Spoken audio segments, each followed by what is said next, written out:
ఈ ప్రభుత్వాన్ని సహకరిద్దాం.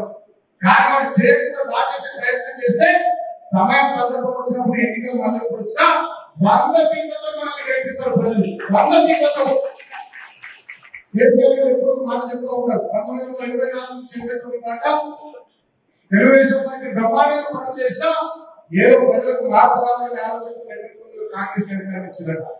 89 నుంచి 94 వరకు అధికారం చూసి ప్రజలకు కట్టచ్చి 94లో వీళ్ళు ఇళ్లలో కూర్చుంటే తెలుగుదేశం వాళ్ళు వీళ్ళని బయట పట్టుకొచ్చి వేగ మెజార్టీతో గెలిపించి ప్రభుత్వాన్ని ఆలోచన తప్పచెప్పారు. అంటే ఇప్పుడు కూడా 2 నెలల్లోనే ప్రజలకు కట్టవుతుంది తెలంగాణ. 2 నెలల్లోనే ఒక ముఖ్యమంత్రి స్థాయిలో ఉన్నాడు. ఈ గుప్పు కేసీఆర్ ఏం మాట్లాడుతుంది, ఏం మాట్లాడాలి? సరే కాలం కలిసి వచ్చి నీ అదృష్టమో మా తెలంగాణ ప్రజల దురదృష్టమో ముఖ్యమంత్రి కూర్చొని కూర్చున్నావు. గతంలో చిల్లరగా లెక్క, పోటీగా లెక్క, అవాగా లెక్క మాట్లాడిన నువ్వు ఇవాళ నువ్వు కూర్చున్న స్థాయి, పదవిని బట్టి, విలువను బట్టి పద్ధతిగా మాట్లాడాలి. ఉద్యమ నాయకులు రాగాన్ని పరంగా పెట్టి తెలంగాణ తెచ్చిన నాయకులు 10 సంవత్సరాలు తెచ్చిన తెలంగాణ బ్రహ్మాండంగా అర్థం చేస్తా నాయకుడు కేసీఆర్ గారిని పట్టుకొని లండాన్ని మాట్లాడుతున్నాడు. మీరు లండగాడు, హౌదగాడు, భాగంగాడు, దేటి గారు, రేవంత్ రెడ్డి గారు, ఈ చెత్తల కొడుకులు ఈ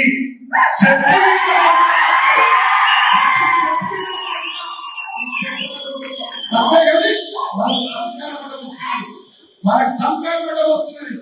బిడ్డ పునర్కాలు ఎవరైనా కొడుకు కబద్దా మా కేసీఆర్ చెప్తే మా ప్రభుత్వం లేకపోవచ్చు 1,00,000 మందిలో పండగకి తొక్కుతున్నా పదే అధికారంలో ఉన్నాం. మేము అనుకుంటే నువ్వు ఉంటున్నారా, నీ కాంగ్రెస్ ఉందా, నీ లీడర్ ఉందా, మీరు కన్యా చేస్తే ప్రాణాయిత కలిపి పాలకులు గౌరవ పాలకులు మొక్కుతున్నా. కానీ మేము ఆ కక్ష సాధనకు కోరుకున్నాం. మేము అభివృద్ధి చేయాలి, ప్రజలకు పని చేయాలి, కష్టపడాలి, పోరాడి తెచ్చుకున్న తెలంగాణ ప్రజల ఆకాంక్షలు నిలబెట్టాలి, దళితుల జీవితాలు వెలుగు రావాలి, రైతుల మొత్తం మీద చిరునవ్వు రావాలి, కృష్ణా గోదావరి కలగాలు తెలంగాణ బీడులో మళ్ళాలే ఆలోచనలు మేము పనిచేసుకుంటాం. తప్పగా కక్ష సాధించుకోలే, నేనే కక్ష సాధించుకోతే ఆ యూట్యూబ్ మల్లిగాడు ఉన్నా, ఈ రేవంత్ గారు ఉన్నా, ఇంకా కొంతమంది చర్చల ఉందిరా ఒక మాయమైపోతుంది. పోరాటం చేసుకున్నాం. కిరణ్ కుమార్ రెడ్డి, రాజశేఖర రెడ్డి, చంద్రబాబు నాయుడు లాంటి తత్వం నిలబడ్డాం. మేము అధికారంలో ఉన్నప్పుడు మేము అనుకుంటే మీరు ఎక్కడా వదిలేస్తాం, క్షమించి వదిలేస్తాం, బతుకోని బిడ్డ వదిలేస్తాం.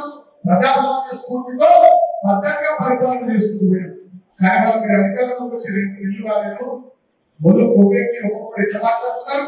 నువ్వు ముఖ్యమంత్రి పట్టుకో, నువ్వు ముఖ్యమంత్రి స్థాయిలో ఉంటుంది, తెలంగాణ తొలి ముఖ్యమంత్రి పట్టుకో ఇష్టం వస్తున్నారు మాట్లాడుతున్నారు. ఇంకోటి మంత్రివర్గంలో మంత్రి రైతులకు చెప్పులతో కొట్టుకుంటాడు. ఇంకొక మంత్రి ఆటో డ్రైవర్ ఇంకా రైతాత్మహత్య చేస్తున్నాడు. ఇంకో మంత్రి మాట్లాడతారు. రైతు మంత్రి డబ్బులు మనకు 7,500 కోట్లు మన ప్రభుత్వం దిగిపోయేటప్పుడు ఖజానాలో పెట్టిపోతే ఆ రైతు మంత్రి పైసలకి ఈ Raghava constructions, revenue minister Srinivas Reddy కంపెనీలకు కొని, ఇతర కాంట్రాక్ట్ సంస్థల కంపెనీలకు కలుపుకొని రైతులకు మట్టి కొట్టి మీరు ఇచ్చిన 6 గ్యారెంటీలో ఒక గ్యారెంటీ అమలు చేయకుండా నోటిఫికేషన్ ఇస్తామన్నారు. గ్రూప్ 1 ఫిబ్రవరిలో పెట్టిన నోటిఫికేషన్ ఇవ్వలేదు. మెగా డిఎస్ఎం అది లేదు. అగ్రికల్చర్ యూనివర్సిటీలో విద్యార్థులు ఆందోళన చేసుకుంటే వాళ్ళందరూ కేసులు పెడతారు. మహిళలకు 500 గ్యాస్ సిలిండర్ ఇంటికి ప్రతి మహిళకు 2,500 లేకన్నారు. 4,000 పెన్షన్ అన్నారు. 2 లక్షల రుణమాఫీ అన్నారు.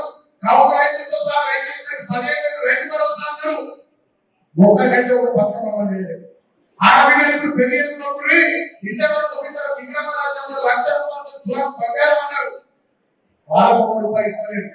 సీఎం రిపోర్ట్ చెక్కులు 65,000 చెక్కులు సెక్రటరీ ఆఫీస్ పెట్టింది.